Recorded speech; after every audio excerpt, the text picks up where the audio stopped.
Buenos días, buenas tardes, buenas noches según corresponda. Mi nombre es Jason Pineda. Esta es una actividad para la asignatura de lectores autónomos. La idea es explicar un poco las teorías acerca de la lectura de Rosenblatt, de Eco y de Zuleta. Bueno, antes de hablar un poquito de eso, aunque hay una correlación entre las tres teorías, teníamos que hablar un poquitico también de la teoría de comunicación. La teoría de comunicación, como muchos deben saber, se refiere a un emisor, que es una persona o algo que emite un mensaje, el receptor, que es la persona que recibe esta información, y sobre todo el código, que es el intermedio, o sea, en qué manera le están enviando esa información. En el receptor es necesario resaltarlo, tiene que haber unas capacidades y unas habilidades de poder descifrar ese código, de tal manera que pueda establecerse esa comunicación. Bueno, ahora vamos a hablar un poquitico de las teorías de comunicación. Para Roosevelt, el libro y el texto son dos entidades que confluyen la una con la otra. Quiere decir que para que estas dos entidades existan en su contexto, tienen que fluir ante sí mismo. O sea que nos podemos decirle que un texto está muerto, solamente tiene significado hasta que una persona lo lee o una persona lo interpreta. También podemos hablar mucho de la teología, de que hay esos tres vínculos como tal, que pues muy parecidos a la comunicación, que en este caso es el emisor, sería el libro, el receptor, la persona que lee, y el código sería la escritura, la letra que está impresa dentro del libro, ¿cierto? Para Eco, esto es una cadena el texto como tal es una cadena de artificios expresivos. ¿Qué quiere decir esto? Que podemos hablar de que las palabras arbitrariamente representan un concepto. Estos conceptos unidos de una manera especial o de una cómoda demuestran una expresividad, demuestran un mensaje que le llega a otra persona. Pero por lo mismo tenemos que definir que es necesario que esa persona sea capaz de entender eso, o sea, de codificar esa información. ¿Listo? En el caso de Zuleta, él habla más acerca de que el texto expresa su propio código, desarrolla sus conceptos, desarrolla sus ideas o su historia, de modo que esto intervenga más hacia el lector. Por eso es que Zuleta hablábamos más que todo de Kafka, de Antonio de Cervantes Saavedra, en la idea de que cada escritor organiza su intención, y bueno, y habla de Nietzsche, que es uno de los pesos pesados de literatura, que el escritor trata de dar mucha expresividad o trata de envolver con su forma de colocar estos códigos, de modo que el lector pues como que intuya esto y trate como de meterse más en el texto y en la historia que se está narrando. De modo que tiene que esforzarse más por entender lo que está pasando, lo que está alrededor. Y pues eso desarrolla que colocando por lo menos en la parte de que estas tres teorías se unen, en que lo que uno lee significa una conexión con conceptos que uno tiene. Ejemplo, tenemos aquí un libro. En este caso el libro como tal es una expresión del concepto. Cuando nosotros tenemos la palabra libro en esta cabeza, representa un concepto. Eso es igual en todos los idiomas. En inglés podríamos hablar de la palabra book. Eso no se pega, que es la iconografía que representa en nuestras mentes este objeto como tal, ¿cierto? Estos conceptos que trabajan en nuestra mente o que están en nuestra mente representan objetos físicos en la realidad. Pero pues también hay mucha complejidad en eso cuando representan acciones abstractas, tales como la humanidad, el amor, la ternura. Y para eso hay una concepción diferente, hay un concepto social que le da sentido a esas palabras. De modo que cuando uno lee esto o cuando uno percibe ese concepto dentro del libro, entonces tiene que inspirar ciertas emociones y ciertos conceptos sociales y conceptos propios. De esa interacción que hay ahí, podríamos definir que depende de las teorías de la lectura. Muy aparentemente de eso, porque eso desarrolla recibes. Pues más o menos hablando un poquito de Vygotsky cuando hablaba de conocimiento significativo, era que el conocimiento tiene que estar ligado a un concepto intelectual, a un concepto, a una idea, pero también tiene que estar unido a una emotividad, a un concepto emocional. De modo que estas dos cosas fluyen, ¿cierto?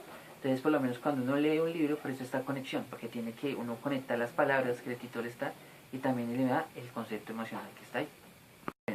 Como estábamos hablando de los conceptos son esas ideas que fluyen en una mente y pertenecen a un contexto social, a un contexto propio, que al leerlos en los libros inspiran emociones en nosotros mismos, ¿cierto? Uno de los puntos también de la actividad era analizar el video de Gustavo Malin Garzón, un escritor que habla como la lectura como acogida. Él representa en el video muchos de los íconos que tenemos nosotros socialmente. Ponía el ejemplo de un niño que no conocía la muerte como concepto. ¿Por qué no conocía ese concepto de la muerte? Porque paradójicamente nosotros solo podemos en el concepto como de adaptarnos y aprender estos conceptos en un libro o en otras expresiones de comunicación, depende exclusivamente de si lo conocemos. ¿Por qué lo digo? En algunas tribus, como las tribus colombianas, el concepto del libro no existe. Ellos pasan sus mensajes orales, o sea, pasan sus historias, no a través de los libros, sino contándolas oralmente. Entonces la concepción de un libro escrito como tal no existe. Entonces se puede atribuir que en su idioma no existe la palabra libro. Por lo cual denota ese contexto de que los conceptos que nosotros aportamos o absorbemos de la literatura tenemos que conocerlos primero. Por eso recalco la importancia de tener habilidades que permitan decodificar, en este caso, el mensaje que uno recibe. En el caso de Zuleta, volviendo un poquito a Zuleta, él hablaba acerca de la exposición de lectura a temas muy avanzados, muy profundos, como los que escribe Nietzsche en El Anticristo o Así habló Zaratustra, donde el lector totalmente está influenciado y bombardeado con conceptos muy fuertes y muy pesados que necesitan un análisis muy congruente. De seguro también hablaba de la metáfora de que los lectores para él debían ser como si fueran rumiantes, porque son conceptos que uno tiene que leer y leer y leer, y cada vez que uno lee, pues más conceptos se unen con los otros. De manera que la lectura puede significar como una exposición a estos conceptos como tal. Bueno, volviendo al señor Gustavo Marín, otro de los conceptos que él influye acerca de la escritura hacia los niños es que los niños crecen con esos conceptos. Ellos aprenden ética y moral de los cuentos. Es la idea de que estos cuentos, pues va aparentemente de la Edad Media, esos cuentos no eran para niños, sino eran para personas adultas. La idea de estos cuentos siempre es dar enseñanzas morales, que también aplicarían mucho a las fábulas, donde a través de los animales, pues las personas, los niños aprenden ética y aprenden a hacer ciertos valores. Esos conceptos vienen a partir de la lectura. Y pues la idea también del señor Martín Garzón que resalta es que los niños deberían leer más. A los niños hay que enseñarles mucho más de los cuentos, pues para que tengan conceptos reales acerca de la vida y pues puedan estar como más protegidos o tener alternativas conceptuales, intelectuales acerca de los problemas de la vida.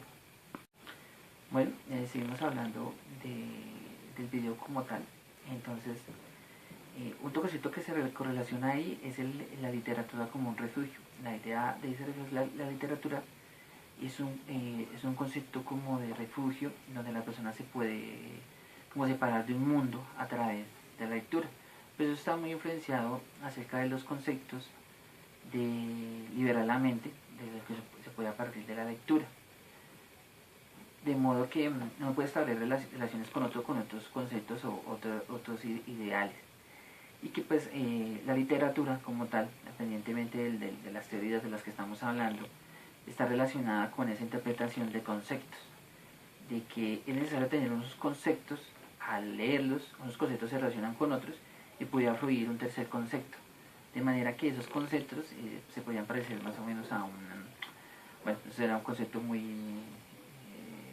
científico, parecía más que todo a una base de datos relacional, donde los conceptos parecen flotar y se relacionan en el sentido de que uno los junta estableciendo pues el parámetro que uno quiere. También es importante resaltar que muchos escritores hacen esto de adrede, la idea de probar, de insinuar o incentivar esos conceptos donde el lector entonces hace que de esta manera traten de escribirlo. Muchas veces hay cosas que no están explícitas dentro del texto, que es necesario que el lector las deduja por sí mismo. Muchas veces también utiliza los conceptos de explicación para que sea muy parecido. Eso se puede ver mucho menos en los textos de contando hoy, cuando Sherlock Holmes, que es la mente inductiva que trata de resolver el caso, tiene todas sus ideas en la mente, pero necesita un interlocutor, que es Watson, y Watson es el que le pregunta a Sherlock Holmes. Sherlock Holmes explica los pormenores del caso, de tal manera esa interpretación que el Sherlock Holmes le explica es la conexión con el lector. O sea, el lector se convierte en Watson, puede interactuar con eso. Eso también lo podemos ver en muchas cosas en el sentido también de cómo hablan los personajes. Eso puede, ahora que más o menos estaba en lo que estábamos hablando de los libros de Cervantes, acerca, bueno, de Don Quijote, en donde Don Quijote podía ser un loco de mente, pero al tiempo podía tener unos textos, unos diálogos muy racionales. Y como Sancho Panza siempre se atribuía a los refranes para tratar de dar esa concepción de que era una persona del pueblo, pero que dentro de sus actuaciones entonces decía cosas muy sabias y muy seguidas. Podríamos llevarle muchos lectores, de muchos autores que utilizan de esa manera esa exposición de códigos y que hacen que los lectores tengan que esforzarse para entender lo que es, tratar como de descifrar esos conceptos como tal. Ahora, lo que me parece muy interesante de ese concepto es porque define mucho lo que muchas, bueno, define no, sino que atenta mucho con este concepto que tienen las personas que no les gusta la lectura, porque creen que la lectura los agrede o que no se sienten contentos con la lectura, porque aunque ellos digan que no les gusta leer, es necesario, todo el día, en todo el momento lo estamos haciendo. Y refiere que siempre estamos intercambiando conceptos los unos con los otros. Y de esa manera, ese conceptos uno pues lee pues por sobrevivir o porque lo sienta a nivel intelectual cuando está estudiando o por pura recreación. Lo que pasa es que tal vez la tendencia social ahora es tratar de llevar conceptos más frescos, ser más directos a la hora de hacer las lecturas, que pues eso hace que las personas traten como que tratar de tener una lectura que los lleve más fácil y pues que no lo reta emocionalmente ni intelectualmente. Bueno, entonces seguimos hablando de los conceptos o de la simbología que pueden algunos escritores utilizar en sus textos. Alguien muy representativo de esta simbología un poco pragmática que se utiliza es Gabriel García Márquez, con su ya famoso realismo mágico.